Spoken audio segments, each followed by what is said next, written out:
Good evening everybody, welcome to divinely guided 7777। कैसे हैं आप सब लोग। मैं आ गई हूँ एक और फ्रेश रीडिंग के साथ, और आज की रीडिंग लव रीडिंग पे बेस्ड होगी, जिसका टाइटल है what are they hiding from you.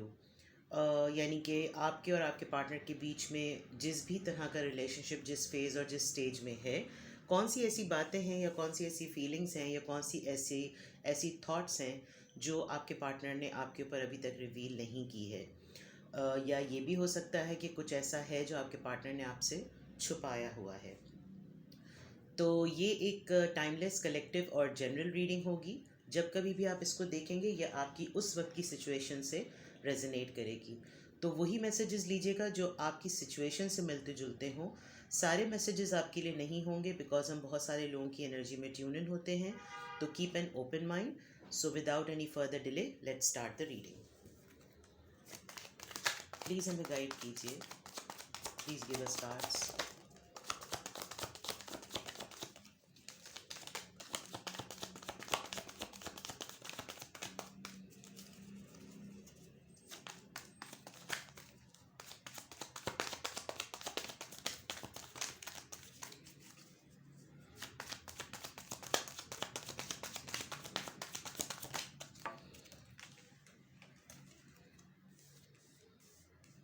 Cups की एनर्जी बहुत ज़्यादा है यहाँ पर। 8 of cups, 3 of cups, queen of cups और 8 of cups.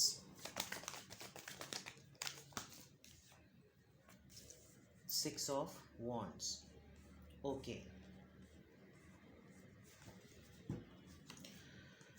Bottom of the deck 4 of cups.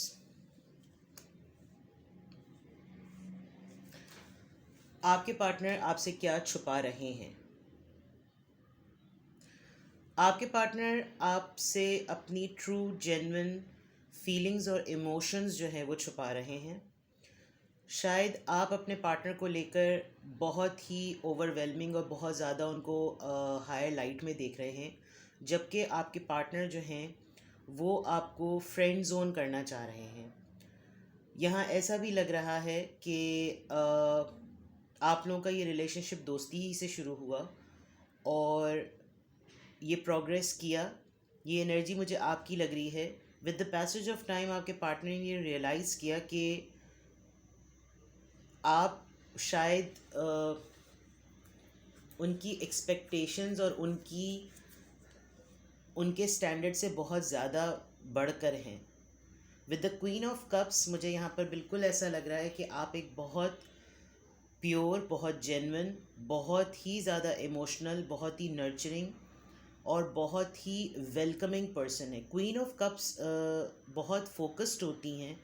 ये जेंडर स्पेसिफिक नहीं होता, लेकिन क्वीन की बात है, इस वजह से मैं फीमेल जेंडर का वर्ड यूज़ कर रही हूँ। बट क्वीन ऑफ कप्स की एनर्जी जिस भी पर्सन में होती है, वो अपने इमोशंस को, अपने रिलेशन को लेकर बहुत पजेसिव और बहुत क्लियर होते हैं। उनको कोई डाउट्स नहीं होते, ना सेल्फ डाउट्स होते हैं, ना रिलेशनशिप के डाउट्स होते हैं। मुझे फील हो रहा है कि आपके पार्टनर आपसे थोड़ा सा इक्वल गिव एंड टेक देने में घबरा गए हैं। वो खामोशी से इस जर्नी से, इस रिलेशनशिप से बाहर निकलना चाह रहे हैं। मूव ऑन की एनर्जी आ रही है। क्यों? क्योंकि वो शायद इस रिलेशनशिप को, इस बॉन्ड को हैंडल नहीं कर पा रहे। क्या वो आपसे छुपा रहे हैं? वो आपसे अपनी ट्रू जेन्युइन साइड छुपा रहे हैं। हो सकता है आपके पार्टनर को ट्रस्ट इश्यूज़ रहे हों पास्ट में, या ये आपकी भी एनर्जी हो सकती है। लेकिन यहाँ मुझे बहुत क्लियरली लग रहा है कि आपके पार्टनर को ट्रस्ट इश्यूज़ हैं। अब उनको ये लव ऑफ़र हो रहा है, ये कमिटमेंट ऑफ़र हो रही है, तो वो इस ऑफ़र को लेना नहीं चाह रहे। रीज़न जो है वो कुछ भी हो सकती है, लेकिन इस वक्त एट प्रेजेंट मोमेंट वो आपसे यही बात छुपा रहे हैं कि वो इस वक्त रिलेशनशिप या कमिटमेंट के किसी भी फॉर्म को एक्सेप्ट करने के मूड में नहीं है। With the full of energy मुझे ऐसा भी लग रहा है कि आपके पार्टनर जो हैं वो एक फ्री स्पिरिट की तरह रहना चाहते हैं। उनको शायद, जो मैंने कहा कि उनको कमिटमेंट इश्यूज़ हैं, उनको ट्रस्ट इश्यूज़ हैं, तो हो सकता है कि आपका जो फीडबैक या आपका जो रिस्पॉन्स हो उनके टूवर्ड्स, वो ऐसा हो कि कमिटमेंट में आने में पाबंदियाँ आ जाती हैं। रिलेशनशिप जब बिल्डअप होते हैं तो लोग रिस्ट्रिक्शंस लगाते हैं, जबकि क्वीन ऑफ कप्स होते हुए मुझे ऐसा लग नहीं रहा। मुझे ऐसा लग रहा है कि आपकी एनर्जी बड़ी ओपन है और आप किसी को भी अपने आप से बांधना नहीं चाहते, लेकिन यहाँ हो ये रहा है कि आपके पार्टनर आपसे ऑटोमेटिकली बंधे हुए महसूस कर रहे हैं और वो बंधना चाहते नहीं हैं, इसीलिए उन्होंने बहुत खामोशी से मूव ऑन करने का प्लान कर लिया है और वो मूव ऑन हो गए हैं। कोई एक पर्सन तो यहाँ पर है जो मूव ऑन हो गया है, जो मूव ऑन का प्लान कर रहा है और ये डेफिनेटली इस रिलेशनशिप से निकलने की बात है। रीज़न इसकी सिर्फ ये है कि यहाँ पर इस कार्ड के थ्रू मेंटल पीस, लाइफ में पीस, रिलेशनशिप में पीस लाने की बात हो रही है। जैसे मैंने पहले कहा कि you are too good to be true for them. जो मेरे व्यूअर्स हैं वो अपने पार्टनर के लिए शायद too good to be true हैं, बहुत ज़्यादा इतना ज़्यादा शायद इंसान बाज़ दफ़ा यकीन और बिलीव नहीं कर पाता कि कोई इतना अच्छा भी हो सकता है। यानी आप हर लिहाज से एक बड़ा कंप्लीट पैकेज हैं और उस हिसाब से वो आपको मैरिज मटेरियल भी देखते हैं। लवर के पॉइंट ऑफ व्यू से वो आपको बड़ा स्ट्रॉन्ग और बड़ा पैशनेट कंपेनियन भी देखते हैं। फ्रेंड्स के हिसाब से, फ्रेंड की तरह देखा जाए तो आप फ्रेंड भी रहते हुए बड़े अच्छे कंपेनियन भी हैं। बट ये तमाम चीज़ें उनके लिए डाइजेस्ट नहीं हो सकती बिकॉज़ वो इस तरह के नहीं हैं। वो मेल भी हो सकते हैं, वो फीमेल भी हो सकते हैं, जिसकी वजह से वो डिटैचमेंट फील करना चाह रहे हैं और वो आगे बढ़ गए हैं। तो और ये भी हो सकता है, इस जब 6 ऑफ सोर्ड्स का कार्ड आता है, ये लॉन्ग डिस्टेंस रिलेशनशिप की भी बात होती है, या ये होता है कि इस बात को कन्वे करने के लिए या ये बात बताने के लिए आपके पार्टनर आपके पास आना भी चाहते हैं और शायद वो आपको ट्रैवल करके आकर ये बात बताएं भी। लेकिन अभी वो क्या छुपा रहे हैं या छुपा रही हैं, फॉर श्योर वो आपसे अपनी ट्रू जेन्युइन साइड यानी ट्रू जेन्युइन फीलिंग्स छुपा रहे हैं। बिकॉज जो आप लोग हैं, जो व्यूअर्स हैं, वो शायद too good to be true हैं। बहुत ज़्यादा स्ट्रॉन्ग मुझे आपकी पर्सनालिटी लग रही है, यानी आपकी नेचर को, आपकी हॉस्पिटैलिटी को, आपके जेस्चर्स को कोई क्वेश्चन नहीं कर सकता। You are a very very loving person, और लव भी ऐसा जिसके अंदर बहुत ही ज़्यादा करेज और बहुत ही ज़्यादा पैशन होता है। आप हर लिहाज से परफेक्ट हैं और आई थिंक आपकी परफेक्शन जो है वो आपके पार्टनर के लिए बैलेंस्ड नहीं है। वो शायद खुद इस तरह के पर्सन नहीं हैं जिसकी वजह से वो वॉक अवे का सोच रहे हैं और उन्होंने बहुत साइलेंटली मूव ऑन कर लिया है। यहाँ मुझे ऐसा भी फील हो रहा है कि ये बात बताई नहीं गई है लेकिन ऐसा हो गया है। Let's see through other deck, अगर ये आपसे वो छुपा रहे हैं तो इसके पीछे रीज़न क्या है। Please give us cards. Oops, oh my God, बहुत सारे कार्ड्स आ गए हैं लेकिन हम सभी ले लेते हैं। Guilt, compromise, new vision, aloneness, और ये कार्ड एक और आया था, कंडीशनिंग।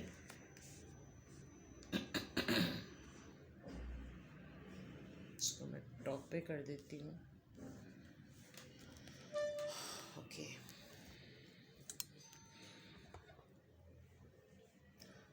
रीज़न हम जानना चाह रहे हैं कि आपके पार्टनर क्यों आपसे मूव ऑन करने का प्लान कर रहे हैं या कर चुके हैं, और ये बात वो आपसे छुपा रहे हैं, चाहे मेल हो या फीमेल हो। रीज़न क्यों है? किसी न किसी बात को लेकर उनको गिल्ट है। दिस कुड बी, ये 8 ऑफ सॉर्ड्स का कार्ड ट्रेडिशनल टैरो में माना जाता है। जैसे मैंने पहले कहा कि आपके पार्टनर ने अपनी ट्रू सेल्फ या ट्रू साइड आपको दिखाई नहीं और उनको with the passage of time ये अंदाज़ा हुआ कि आप कितने कमिटमेंट रखने वाले पर्सन हैं, कितने लविंग हैं, कितने जेन्युइन हैं, और वो शायद ऐसे नहीं थे। ट्रू साइड ना दिखाने की वजह से उनको किसी ना किसी बात पे गिल्ट ज़रूर है। मे बी उनके किसी ऐसे सेंसिटिव बटन को आपने ट्रिगर किया है, प्रेस किया है, जिसमें उनका पास्ट जो है वो एक्टिवेट हुआ है, जिसमें मैंने आपको बताया था कि हो सकता है इनके कोई पास्ट में कोई ट्रस्ट इश्यूज़ रहे हों, और अब अगर आप इनको मिले हैं तो डेफिनेटली उनको डेफिनेटली किसी न किसी बात पे गिल्ट है। With this compromise card I think बहुत सारी चीज़ों पे लेकर आपने कॉम्प्रोमाइज़ शो किया भी है। आप कॉम्प्रोमाइज़ करने की पोजीशन में भी हैं अपनी और उनकी सिचुएशन को जानते हुए. You are ready to take chance, you are ready to you know जैसे लीप ऑफ फेथ लेने वाली बात होती है, क्योंकि आपकी जो फ्लेक्सिबिलिटी है with the queen of cards, आपके अंदर ये एबिलिटी है कि आप सिचुएशन के अकॉर्डिंग और पर्सन के अकॉर्डिंग जो है वो एडजस्टमेंट्स कर लेते हैं. लेकिन यहाँ पर जो सबसे इम्पॉर्टेंट बात आ रही है, इक्वल गिव एंड टेक की बारी है. इक्वल गिव एंड टेक यहाँ पर देना जो है वो बड़ा मुश्किल हो रहा है आपके पार्टनर के लिए, जिसकी वजह से वो आपसे ये बात छुपा रहे हैं कि जो जेस्चर्स और जो इमोशंस आप उनके लिए दिखा रहे हैं वो उसका रिटर्न और फीडबैक नहीं दे पा रहे. तो यहाँ पर रीज़न ये है कि उनके पास आपको इक्वल गिव एंड टेक देने के लिए कुछ भी नहीं है. And this is the reason actually कि वो एक तरीके से हर्मिट मोड में चले गए. उन्होंने ये सोचा कि वो सब कुछ जानते हैं, लाइफ के एक्सपीरियंसेस हो चुके हैं, तमाम चीज़ें रिवील हो चुकी हैं, सक्सेस देख ली है, फेम देख लिया है, स्टैब्लिशमेंट देख ली है. और अब ये बात बताते हुए, क्योंकि शुरू में तो बहुत पैशन से उन्होंने काम लिया, शुरू में शायद आपको कंट्रोल करने के लिए, मोल्ड करने के लिए उन्होंने बहुत से ऐसे जेस्चर दिखाए. शायद आप उनके लिए, मुझे ये बहुत स्पेसिफिक मैसेज आया है, शायद आप उनके लिए एक ईगो का मसला भी बन गए थे. और जब उन्होंने अपनी ईगो को सेटिस्फाई होते हुए देखा और फिर उन्होंने आपका रिस्पांस देखा, तो ऐसा फील हुआ कि जैसे अब तो ये कंट्रोल हो चुका है पर्सन, और वो ऑटोमेटिकली हर्मिट मोड में चले गए, खामोशी में चले गए हैं. उनका परसेप्शन डिफरेंट हो गया है. वो अकेले ही, शायद जैसे फ्री स्पिरिट वाली बात थी, वो अकेले ही रहना और जीना पसंद करते थे या करती थी. इसी वजह से उनको कमिटमेंट इश्यूज़ हैं, और अब अगर जब उनको एक जेन्युइन रिलेशनशिप मिल रहा है, कमिटमेंट मिल रही है, तो ये उनके फियर्स भी हैं. With this new vision of card, कोई एक्शन वो लेना नहीं चाह रही. ये बात उनको अब जाकर उनके ऊपर रिवील हुई है. विद दिस न्यू विजन, ये उनके ऊपर अभी ये बात रिवील हुई है, और वो, उनको बड़ी हैरानगी भी है इस बात पर कि ये कैसे हो गया, और अब उनके लिए एक्शन लेना आपके टूवर्ड्स बड़ा मुश्किल हो रहा है. ये भी एक रीज़न है जो वो आपसे अपनी फीलिंग्स छुपा रहे हैं. हैंग्ड मैन की तरह का ये कार्ड होता है, और हैंग्ड मैन एक सेल्फ रियलाइजेशन का कार्ड होता है. अगर आप यहाँ देखें, विद द हर्मिट, अलोननेस और न्यू विजन, ये तमाम बातें जो हैं वो सेल्फ रियलाइजेशन पे बेस्ड करती हैं. Conditioning, with this conditioning card, आपके पर्सन को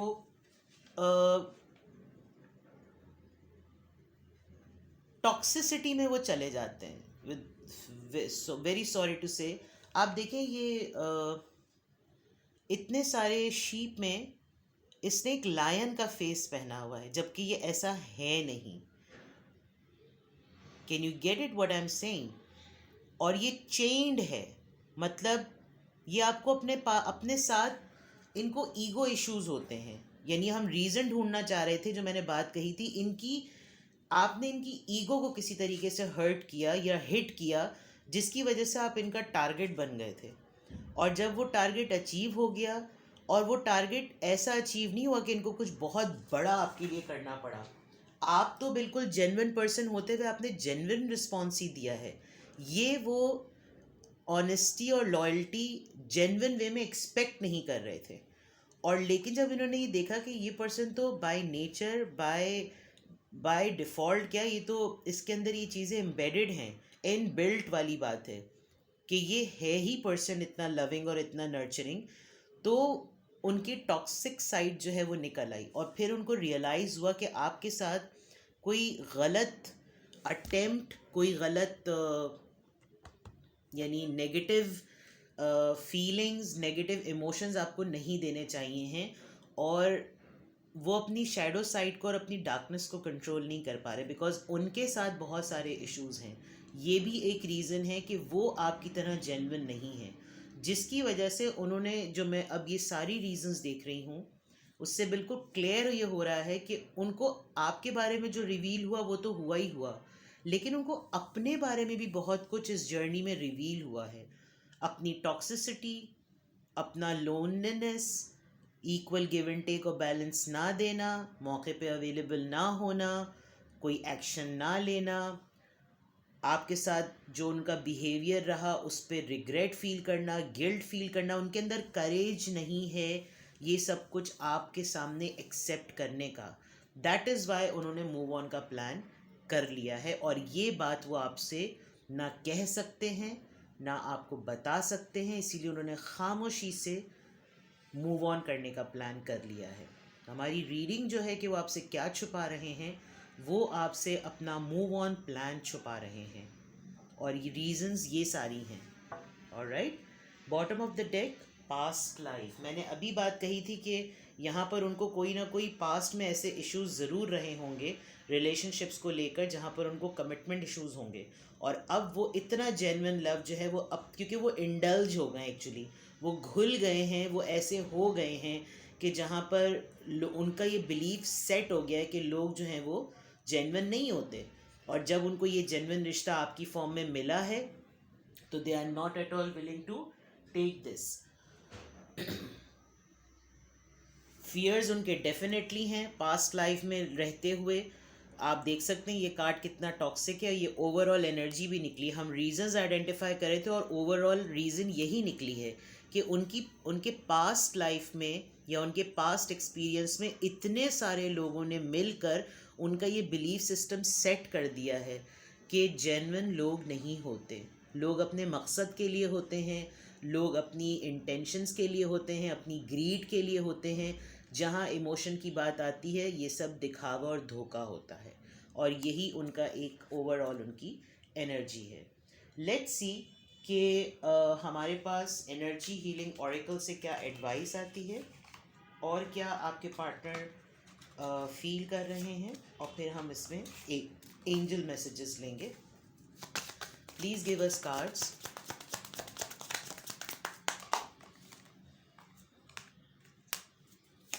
टू मोर कार्ड्स। तो बहुत सारे आ गए, सब नहीं ले सकते हम। अगर इन कार्ड्स में दोबारा आना होगा तो ये खुद ब खुद आ जाएंगे। Please give us cards. Two more cards, what are they hiding. फिर से कार्ड्स 3 आ गए हैं, बहुत सारे आ गए, एक कार्ड और ले। One more card, please give us one more card. एक कार्ड पॉपअप हुआ है, okay. Again two more cards आना ही चाह रहे हैं भाई, मैं क्या करूं। परसेप्शन की बात आई थी। हर्मिट में आइसोलेशन, अगेन कंफर्मेशन आ गई आइसोलेशन की। डिस्कवरी, हैंगमैन पे मैंने जैसे कहा था कि उनको ये रियलाइज़ हुआ है। Balance, equal give and take की बात आई थी, ये भी एक कंफर्मेशन हो गई है। मैं इसको सेट कर देती हूँ ताकि आपको सारे कार्ड्स नज़र आएँ। And the last card is abundance. आपके पार्टनर बहुत क्लियरली और बहुत अच्छी तरह जानते हैं कि उनकी खुशी आपके साथ है। बिल्कुल उनको इस बात की 100% कन्फर्मेशन है कि उनकी खुशी आपके साथ है with this abundance card, but वो अपने ट्रेड्स, अपने बिलीफ सिस्टम की वजह से जो है वो आपके साथ नहीं मूव ऑन कर सकते, इसीलिए उन्होंने अकेले मूव ऑन होने का प्लान कर लिया है, और ये बात वो आपसे छुपा रहे हैं। रीज़न इसके पीछे गिल्ट, कॉम्प्रोमाइज़, अलोननेस, आइसोलेशन से यही कन्फर्मेशन हो गई है। ये हर्मिट मोड है, ये भी आइसोलेशन कार्ड एक हर्मिट मोड है। आपके पार्टनर अकेले ही रहकर इन तमाम चीज़ों को डील करना चाहते हैं, शायद वो आपको बताना भी नहीं चाहते हैं ताकि आप कहीं हर्ट ना हो जाए, बिकॉज आपके अंदर ये एबिलिटी है कि आप उनको ट्रस्ट की बेसिस पर या कमिटमेंट की बेसिस पर आप उनको 100% तो नहीं लेकिन 90% ज़रूर इस बात का यकीन दिला सकते हैं कि हमारा रिलेशनशिप वर्क कर सकता है। आपके अंदर तो ये एबिलिटी है, लेकिन उनकी टॉक्सिसिटी और उनके शैडो साइड जो है वो इस बात की उनको इजाज़त नहीं देती, बिकॉज वो वक्त के साथ इस तरह डेवलप हो चुके हैं कि अब वो इस पोजीशन में नहीं है कि वो इस तरह के रिलेशनशिप को बेयर करें। परसेप्शन की बात आई थी, परसेप्शन उनका बदल चुका है, आपका भी परसेप्शन बदल चुका है। आई थिंक आपके लिए भी ये एक मैसेज है कि आप इस बात को अंडरस्टैंड कर लें कि अगर किसी का परसेप्शन नेगेटिव है तो आप उसको अपने एक्ट से ही जो है वो बदल सकते हैं, और अगर वो उसको एक्ट से विटनेस करने के बाद भी एडमिट ना करे तो फिर वो बिल्कुल यूज़लेस है। परसेप्शन आप दोनों का डिफरेंट है, आप दोनों डिफरेंट पर्सपेक्टिव से लाइफ को देखते हैं, रिश्तों को देखते हैं। उनका डिफरेंट होगा, आपका डिफरेंट होगा। आपके पास के एक्सपीरियंस अगर बुरे भी रहे हैं, उसके बावजूद आप एक गिविंग एनर्जी में हैं, तो बैलेंस नहीं मेंटेन हो सकता। बैलेंस का कार्ड आया भी इसी वजह से है। दूसरी तरफ अगर देखा जाए तो बैलेंस का कार्ड यहाँ पर ये भी शो कर रहा है कि यहाँ पर कुछ लोग हैं जिनके साथ बैलेंस मेंटेन करने की वजह से वो इस रिलेशनशिप को मेंटेन नहीं कर सकते। Discovery with this hangman card एक सेकंड कंफर्मेशन हुई है, वो जान गए हैं कि you are the one, but even then they are unable to confess and admit this. Overall energy में डेस्टिनी लिखी हुई है। अगर आप इनको इन तमाम इश्यूज़ के साथ भी एक्सेप्ट करने के मोड में हैं तो it is your call. Destiny का कार्ड ये शो कर रहा है कि उनको उनको समहाउ ये बिलीव भी नहीं था कि आप उनकी डेस्टिनी में लिखे हुए हैं। चाहे जिस टाइम पर, जिस एज में, जिस फेज़ में आप लोग एक दूसरे से मिले हैं, ये उनको पता ही नहीं था कि उनकी लाइफ में कोई ऐसा पर्सन भी आएगा, और आ गया, और अब वो इस बात को एक्सेप्ट करने के पोजीशन में नहीं है। लेट्स सी कि आपके लिए ओवरऑल कंक्लूडिंग एंजल एडवाइस हमारे पास क्या आती है, और फिर हम इस रीडिंग को एंड करेंगे। प्लीज़ हमें गाइड कीजिए कि ओवरऑल, पहला ही कार्ड टर्न हो गया, status Q.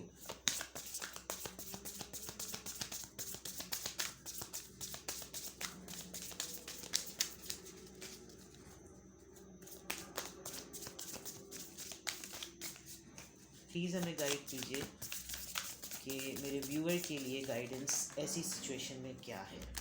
Okay, letting go. With this card of status Q, यहाँ पर आपको बहुत स्ट्रॉन्ग मैसेज ये आ रहा है, जैसे परसेप्शन की बात थी, मैंने अभी आपको एक बात कही थी कि आपके पार्टनर की लाइफ और आपकी लाइफ हो सकता है पास्ट में बड़ी चैलेंजिंग रही हो। आप एक चैलेंजिंग और सर्वाइवल लाइफ गुजारने के बाद भी आपने अपनी ऑनेस्टी, पॉजिटिविटी, लॉयल्टी, नर्चरिंग और इमोशनल साइड को डेथ पे नहीं डाला, यानी उसको ख़त्म नहीं किया। जबकि आपके पार्टनर जो आपसे बातें छुपा रहे हैं, रीजंस आपको मैंने बताई, उनकी लाइफ की जर्नी ने उनको बिटर एक्सपीरियंस दिए हैं, और उनका परसेप्शन जो है वो यही बैठ गया है कि लोग अच्छे और लॉयल और जेन्युइन नहीं होते। यहाँ पर आपके लिए एडवाइस ये कि आप ये देखिए कि आप कहाँ से स्टार्ट हुए थे और इस वक्त आप कहाँ पर हैं। और अगर आपको अपनी डार्कर साइड, एक अचीवमेंट, एक ब्राइटनेस और एक सनशाइन और एक होप की तरफ जाती हुई नज़र आ रही है, तो you need to focus on that. आपके लिए और या आपके पार्टनर के लिए भी यही एडवाइस है कि आप उनको पॉजिटिव वाइब्स भेजें, आप उनको पॉजिटिविटी थ्रू टेलीपैथी या मैनिफेस्टेशन के ज़रिए या विजुलाइज करके या उनको इमेजिन करके उनको पॉजिटिव वाइब्स भेजें। ज़रूरी नहीं है कि आप रिलेशनशिप में रहें। अगर उनको कुछ कमिटमेंट इश्यूज़ हैं, ट्रस्ट इश्यूज़ हैं, आप अच्छी वाइब्स उनको भेजेंगे तो वो आपको हमेशा पॉजिटिव वे में याद रखेंगे। सेकेंड थिंग इज़ कि आप अपनी अचीवमेंट को देखें, आपने कहाँ से स्टार्ट किया था और अब आप कहाँ पर हैं। This you need to understand. Letting go तो एक बहुत ही सिंपल और कंप्लीट कार्ड है। आपके लिए बहुत क्लियर मैसेज ये है कि आप ये रेपिटेटिव ट्रॉमा या ट्रायल अपनी लाइफ में अब एक्सेप्ट ना करें।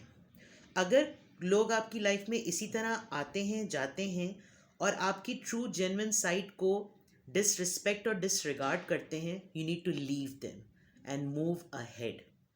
आप देखिए कि कितने बार्किंग डॉग्स को जो कि वूंडेड हैं, कुछ को देखिए, कुछ की रस्सी उसने छोड़ भी दी है, but even they are chasing her. कुछ लोग नहीं चलना चाह रहे हैं, फिर भी वो उनको खींच के लेकर चल रही है। और इस कार्ड में आप देखें, the dog is wounded, even then she is drag कर रही है, वो उसको खींच रही है। अपने आप से आप इन तमाम नेगेटिविटी को रिलीज़ कर दें, पास्ट की चीज़ों को भूल जाएं, और ऐसे लोग जिनको आप बहुत प्रायोरिटी दे रहे हैं लेकिन वो आपकी इस प्रायोरिटी और इस जेस्चर को वैल्यू नहीं कर रहे, छोड़ दें। बिकॉज आपकी डेस्टिनी आपको बहुत अच्छी जगह लेकर जा रही है। जो डोर्स शट हो गए वो शट हो गए, उनको परमानेंटली शट करके leave them and move on. तो ये आपकी रीडिंग थी। कुछ भी आपसे रेजोनेट किया हो तो प्लीज़ मुझे बताइएगा। हमारा टाइटल था कि what are they hiding from you, आपसे वो क्या बातें छुपा रहे हैं। तो ये आपके सामने रीडिंग थी। अगर आपसे रेजोनेट की हो तो लाइक का बटन दबा दें, पसंद आई हो अपने फ्रेंड से भी शेयर करें और चैनल पे सब्सक्राइब रहिए। कमेंट सेक्शन में बताइए कि रीडिंग आपसे रेजोनेट हुई। मैं एक फ्रेश रीडिंग के साथ फिर आऊँगी। Till then, take care, love you all, bye bye.